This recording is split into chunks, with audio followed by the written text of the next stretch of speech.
Oke Manda, selamat siang ya. Jadi ini adalah sampling ya yang akan kakak buat biar Manda tuh udah kebayangan gimana cara kita bisa presentasi yang menarik dan juga didengerin sama orang ya. Jadi kita langsung ambil aja studi kasusnya dari slide punya Manda. Kakak udah susun ulang based on kakak punya pengetahuan dan pengalaman. Oke, so enjoy the presentation. Banyak orang yang bingung banget ketika mereka sudah minum obat, sudah datang ke sana kemari, ya, baik ke dukun atau mungkin ke dokter spesialis, tapi kok nggak sembuh-sembuh ya. Nah, jangan-jangan karena mereka nggak ngerti cara kerja tubuh mereka dan juga mereka nggak ngerti bagaimana DNA dan RNA bekerja dalam tubuh mereka. So, selamat siang semuanya. Saya dengan Dr. Manda, spesialis urologi akan sharing kepada teman-teman semua betapa pentingnya kita ngerti dan tahu gimana caranya kerja DNA dan RNA supaya kita bisa sembuh tanpa harus minum obat.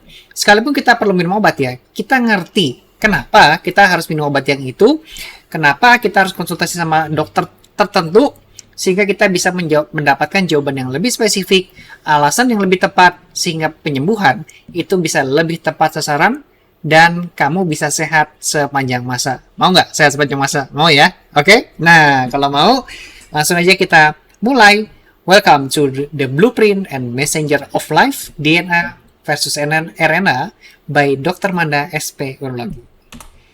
Oke, jadi saya mau membuka pemikiran teman-teman ya, biar lebih termotivasi ya. Kenapa kita harus mempelajari apa itu DNA dan juga RNA. Jadi DNA itu adalah sebenarnya adalah sebuah petunjuk dalam tubuh kita. Ibarat ini kita punya kamus ya, kamus dalam tubuh kita itu bentuknya adalah DNA ya. DNA itu menentukan warna mata kita, tinggi badan kita, bahkan gimana cara kita melawan penyakit. Nah, di poin yang nomor 2, kita juga ngerti dalam tubuh kita selain ada DNA dan juga RNA alias the messenger, pembawa pesan. Ada kamusnya, sekarang ada messengernya, ibarat ada raja dan panglima gitu ya, yang ngasih perintah dari raja. Oke, RNA itu seperti panglima tadi saya bilang, di mana dia akan membawa informasi dari DNA ke bagian tubuh kita yang membuat hal-hal penting seperti protein. Ya, jadi kalau tubuh kita nggak ada RNA, itu tubuh kita nih kayak jantung, mungkin sel-sel lain, sel-sel dan otot kita, itu ibarat nggak ada panglimanya, jadi nanti dia gerak sendiri-sendiri, akibatnya tubuh kita bisa chaos ya. Jadi memang seperti kerajaan harus ada raja, ada panglima, kemudian baru ada tentaranya. Nah, tubuh kita nih ya, kaki, tangan itu adalah tentara, RNA adalah si panglimanya yang kasih komando based on perintah raja ya. Next, kenapa kita harus belajar tentang DNA dan RNA? Karena DNA dan RNA membantu kita memahami penyakit ya. Jadi kalau ada penyakit tertentu, nge-trackingnya lebih gampang ya. Seperti yang sudah dialami banyak dokter, ya mereka bisa menemukan berbagai macam penyebab dan penyebab penyakit dan gimana cara terbaik untuk ngobatinnya. Ya, mereka juga bisa bikin vaksin untuk melawan virus dengan mempelajari RNA-nya, which is cara instruksinya bekerja ya. Gitu. Bisa juga membantu kita mengenal diri sendiri, oke? Jadi bukan dengan tes psikologi doang kita bisa kenal diri sendiri, tapi dengan mengetahui DNA dan RNA, kita bisa kenal diri sendiri, which is ya, tes DNA itu bisa memberitahu kesehatan kita ya. Makanan apa yang cocok, makanan apa yang punya resiko penyakit ya, dan tentunya kita bisa hidup lebih sehat ya. Nah, saya mau kasih ilustrasi ya teman-teman ya, gimana DNA selain berfungsi untuk membuat penelitian penyakit dan berguna juga bagi tubuh kita. Ternyata DNA dan RNA juga suka dipakai sama para tim forensik ya untuk mengungkap dan menangkap penjahat. Ya, jadi gimana langkahnya? Mereka akan mengumpulkan bukti ya berupa DNA dan RNA dari korban ya, kemudian polisi akan mengambil sampel ya mungkin di situ ada rambut ya. Kalau teman-teman suka nonton ini kriminal-kriminal di film-film kan suka tuh si polisinya ngambil rambut masukin ke kantong plastik gitu ya ya kan, atau mungkin sampling kuku atau mungkin darah yang tercecer dimasukinlah ke dalam plastik ya. Jadi dia akan ngambil sampling-sampling seperti itu ya, kulit, darah, air liur, dan dari situ dia akan mengidentifikasi nih ya, DNA-nya seperti apa, RNA-nya seperti apa, dan RNA yang diidentifikasi adalah jenis jaringan yang ada di TKP ya. Kemudian langkah nomor 2, di laboratorium biasanya dia akan dilakukan analisa, oke? DNA dan RNA seperti apa dicocokin dengan tersangka atau database-nya ya. RNA digunakan untuk mengetahui kapan sampel itu ditinggalkan ya. Tuh poinnya tuh, kapan sampel itu ditinggalkan, karena RNA lebih cepat rusak dibandingkan DNA. Jadi kita utamakan dulu RNA-nya sebelum meneliti DNA. Jadi bisa memberi petunjuk tentang waktu kejadian. Nih, mantap nggak? Mantap ya? Jadi bisa tahu nih waktu kejadiannya karena kita tahu RNA-nya seperti apa. Setelah tahu waktu kejadian, mereka bisa lebih yakin orang tersebut terlibat dalam kejahatan. Oke? Informasi dari RNA memperkuat bukti dengan memberikan detail tentang jenis jaringan dan juga waktu kejadian. Oke? Nah, jadi tahu nih waktu kejadian nih. Tahu waktu kejadian, nanti baru dicari nih kayaknya penjahatnya siapa, orang di sekitar situ siapa, ya. Mungkin keluarga terdekat korban yang ada di situ siapa, ya, gitu. Nah, oke, jadi saya nggak akan bahas lebih lanjut tentang metode detektif. Nanti kita keluar jalur ya, jadinya detektif Conan ya. Oke, bukan bahas DNA RNA ya. So, jadi kita bisa simpulkan ya, manfaat kita mengetahui DNA dan RNA itu adalah satu, kita punya diagnosa penyakit yang lebih akurat ya. Terus yang kedua, kita punya pengembangan vaksin dan obat yang lebih efektif. Jadi kita punya data nih, kita mungkin ngambil sampling dari banyak orang, 10 orang, 100 orang, kita cari kesamaan dari orang-orang tersebut DNA dan RNA seperti apa, kemudian dia lakukan pencocokan sinkronis dengan virus yang ada, kemudian dicarilah vaksin untuk mengatasi tubuh kita biar bisa adaptasi terhadap virus yang sedang terjadi di dunia ini. Ya misalnya virus corona kemarin kan ya, virus COVID gitu kan ya. Oke. Nah, setelah kita bisa ternyata ada manfaat lainnya selain 2 poin ini. Ternyata yang ketiga, kita juga bisa mempersonalisasi nutrisi dan kesehatan ya. Jadi kalau kamu mau diet kan nggak evenly ya secara rumus nih. Defisit kalori itu bisa membantu kita lebih sehat ya. Puasa bisa membantu sel tubuh kita lebih sehat, tapi kalau kita pengen lebih cepat hasilnya lebih bagus ya, lebih cepat, terus gizi kita juga lebih menyerap ke tubuh kita lebih cepat juga, maka metode DNA dan RNA yang bisa dilakukan oleh dokter gizi dengan meneliti tubuh kita itu bisa dipakai ya, dan memberikan suggest makanan yang lebih akurat ke dalam tubuh kita sehingga penyerapan lebih cepat masuk ya. Kalau makanan yang nggak cocok itu cenderungnya lebih lama masuknya ya, kurang lebih seperti itu. Kemudian juga dengan DNA dan RNA ya, mungkin ini sudah sering ya, pasti ini nggak asing, bisa mengetahui garis keturunan. Ini anak bapaknya siapa ya? Ini anak emaknya siapa nih? Nah, ya itulah fungsi dari DNA ya. Jadi ada kesamaan antara DNA si anak sama si orang tua. Ya mungkin kasusnya seperti Mario Teguh sama Mario Kiswinar ya. Dicari tuh DNA-nya sama nggak? Gitu. Oke. Kalau kita nggak paham, ini kerugiannya ya. Bisa ada resiko diagnosa yang salah ya. Memang kalau penyakitnya umum, bisa tuh kita pakai diagnosa berdasarkan pengalaman kita menyembuhkan orang lain. Tapi kalau penyakitnya sudah terlalu spesifik, kalau kita nggak memakai metode ini bisa memberikan opini yang salah dan akhirnya memberikan solusi yang salah juga. Kamu pernah dengar nggak dokter ya salah diagnosa, akibatnya salah kasih obat, salah penanganan, akhirnya pasiennya bukan makin sehat malah meninggal. Itu karena mereka nggak paham ya terhadap solusi yang diberikan harusnya seperti apa gitu. Jadi untuk lebih akurat, ada bagusnya kita ketahui dulu jati diri si pasien ya seperti apa. Setelah itu kita baru berikan solusi yang tepat, dan kita bisa dapatkan solusi yang tepat dasarnya adalah tahu DNA-nya seperti apa dan RNA-nya seperti apa ya.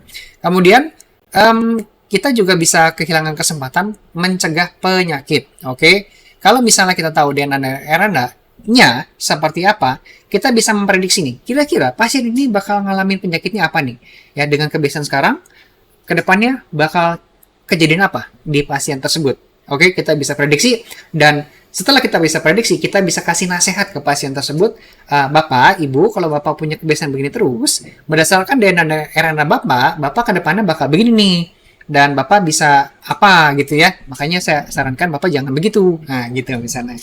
Next, pengobatan yang kurang efektif ya. Jadi kalau kita nggak tahu DNA dan RNA dari si pasien, nggak diteliti, maka solusi yang diberikan, obat yang diberikan kurang tepat sasaran ya. Oke, sekarang kita masuk ke dalam fungsi DNA. Nah, kalau teman-teman ada pertanyaan, boleh ya tulis dulu di catatan atau di notes ya, mau nanya apa, nanti saya akan jawab di akhir presentasi. Oke ya. Sekarang kita masuk ke fungsi DNA, penyimpan informasi genetik kita ya. Jadi ini ya notesnya ya teman-teman ya. Aduh, gue pusing deh.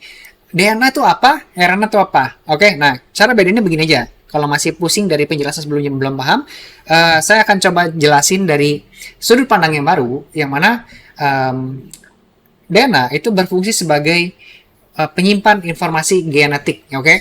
Nah, jadi poin satu nih ya, penyimpan informasi genetik, di mana dia akan mengingat jati diri kita, warna mata, tinggi badan, hingga bentuk wajah. Kemudian, ini bakal diteruskan ke generasi selanjutnya, ya. Seperti warna rambut atau bentuk hidung. Ya, kalau kamu sering lihat, kok anaknya mirip emaknya, anaknya mirip bapaknya. Itu karena ada faktor DNA. Oke?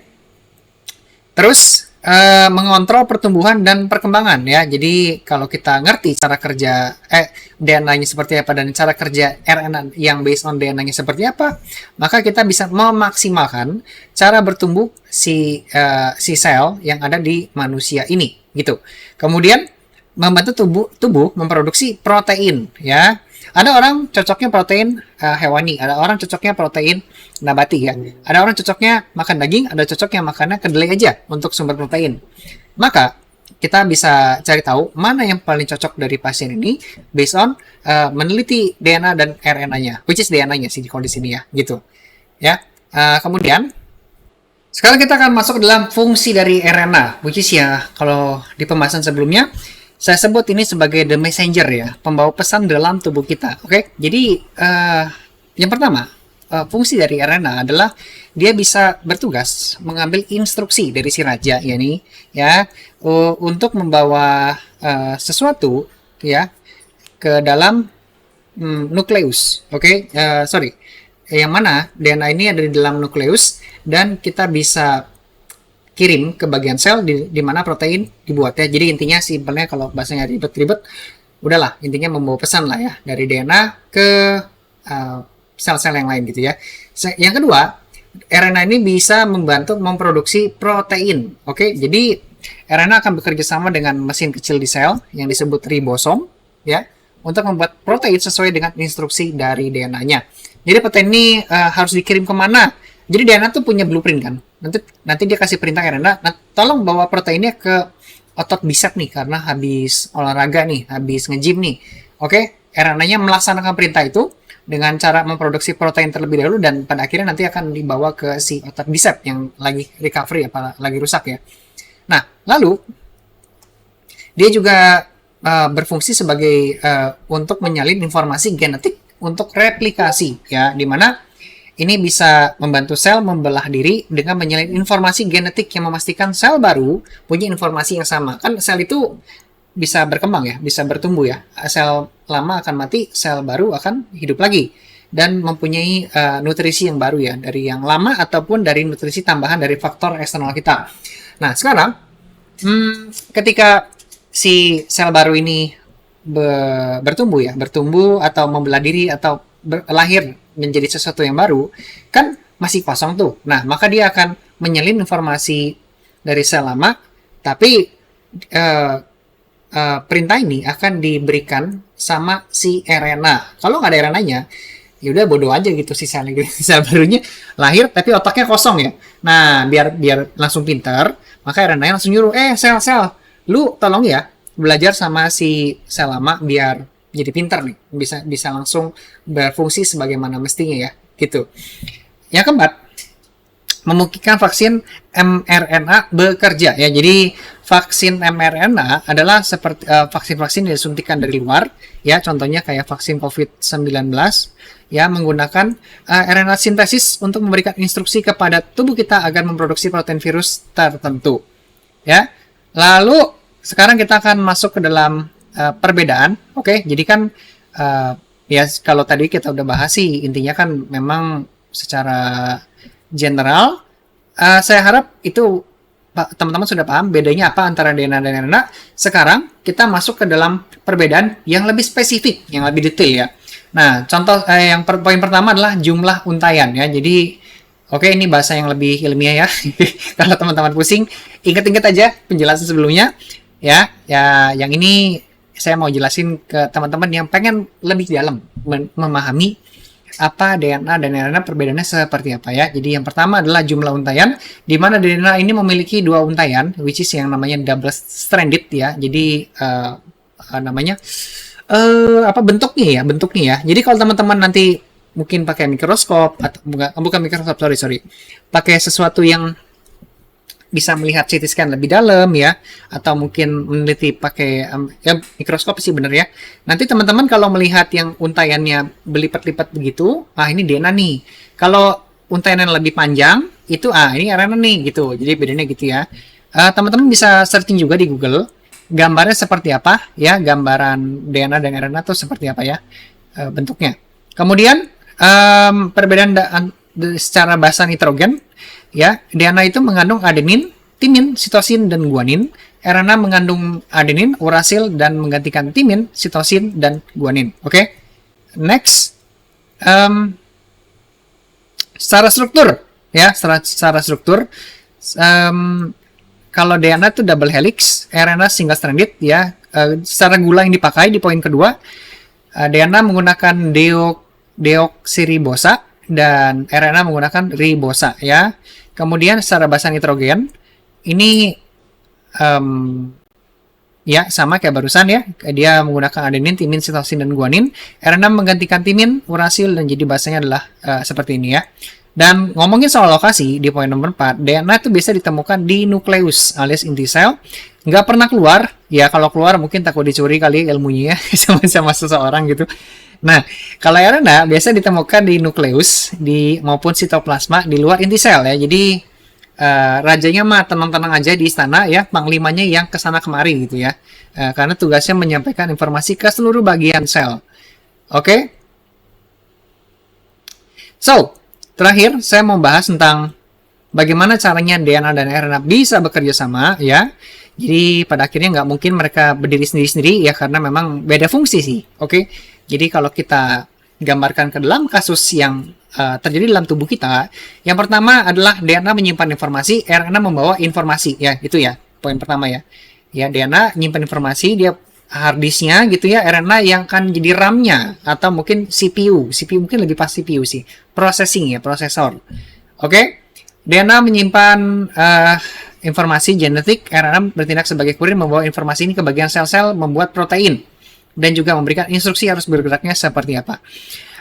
RNA membaca instruksi dari DNA untuk membuat protein, ya, gitu. Terus DNA dan RNA bekerja sama dalam pembelahan sel. Oke, jadi saat sel membelah atau tubuh memperbaiki diri, ya, mereka berdua akan memastikan informasi genetik ditransfer dengan benar ke sel baru. Ambil datanya dari DNA, tapi yang eksekusi memastikan SOP ini berjalan dengan lancar, dengan baik adalah si RNA gitu. Dan poin nomor 4, kerjasama dalam melawan penyakit. Ya, DNA dan RNA akan bekerja sama membuat sistem kekebalan tubuh. Dan kalau ada suntikan vaksin dari luar, ya, mereka akan juga bekerja sama untuk membuat tubuh kita tuh bisa menerima vaksin dari luar itu, guna bisa melawan penyakit yang ada dalam tubuh kita. Oke? Jadi pada akhirnya saya mau menyimpulkan kepada teman-teman semua ya, ingat pesan dari Dr. Manda ya, teman-teman, mari kita terus belajar untuk memahami DNA dan RNA, karena pengetahuan ini bukan hanya tentang ilmu pengetahuan ya, this is not just a theory, oke? Tapi juga tentang bagaimana kita bisa menjalani hidup yang lebih sehat dan memahami diri kita sendiri dengan lebih baik. Selamat siang, saya dengan Dr. Manda, SP Urologi. Sampai jumpa di webinar berikutnya. Yes, Manda, itu dia contoh presentasi ya yang bisa dipakai ya. Tentunya ini kan versi Zoom ya. Cuman kalau pas kita ngomong di depan kurang lebih sama sih. Cuman akan lebih ekspresif, akan lebih ada interaksi sama audiens ya. Kita bisa nanya, kita jeda nih. Karena kalau kita ngomong terus, orang akan ngantuk sih ujung-ujungnya. Karena kan otaknya dipakai jadi panas ya. Overheat ya. Overheat bisa menyebabkan orang yang bengong atau ngelamun. Nggak tahu, kamu merhatiin tadi presentasi kakak barusan gimana nih? Apakah bawaannya jadi ngelamun, ngantuk, atau mulai garuk-garuk kepala? Itu karena nggak ada interaksi ya. Nggak ada interaksi ya. Kalau pas aslinya sih harusnya kita kayak ada main gamesnya gitu ya. Ada kasih tanya jawab sebentar gitu kan ya. Kasih yel-yel kayak begini gitu kan. Masih ingat yang ini? Gini? Masih ingat ya? Oh yes. Wah gitu ya. Kasih gitu-gitu. Ya. Itu bisa bikin si fokus si audiens itu balik lagi gitu ya. Nah, secara presentasi itu kakak susunin ya dari yang kita alasan kenapa orang harus belajar ini ya. Terus kita masuk ke penjelasan yang lebih general biar orang paham, karena dasarnya orang makin termotivasi belajar karena dia sudah dapetin pemahaman yang pemahaman dari pembelajaran sebelumnya ya, which is pembelajaran sebelumnya harus gampang dulu. Kalau dihajar langsung yang susah, kalau nggak salah saat Manda tuh langsung dihajar sama teori-teori yang apa double apa chain atau apa gitu ya, saya lupa, kakak lupa ya. Mereka langsung pusing ya, jadi kita ringan-ringan dulu lah ya, ringan-ringan dulu. Contohnya fungsi, manfaat, kenalin tokoh-tokohnya ya. Siapa tuh DNA, siapa tuh RNA. Seperti bikin film kan juga dikenalin dulu kan tokoh-tokohnya gimana kan. Dia backgroundnya apa, kerjanya apa, hobinya apa ya, latar belakang masalahnya apa. Kemudian tokoh berikutnya juga seperti apa gitu kan ya. Akhirnya tokoh-tokoh itu bertemu di sebuah kejadian, mengalami masalah bareng gitu kan. Udah gitu mereka cari pemecahan, cari solusi, mengaplikasikan solusinya. Akhirnya mereka berdua jadilah pemenang di sebuah cerita gitu kan. Nah kayak gitu sih kurang lebihnya ya. Kalau ada pertanyaan nanti silakan dicatat dulu atau langsung WA aja. Tapi kalau terlalu detail dan butuh penjelasan, nanti kakak coba terangin pakai video kayak begini. Atau kalau perlu lebih ketemu langsung, ya yaudah nanti disimpan aja ya pertanyaannya ya. So, selamat belajar, selamat menikmati belajar ini, latihan ya. Yang oke, semoga bisa membantu video ini dan sampai jumpa di pertemuan hari Sabtu. Bye-bye, Manda.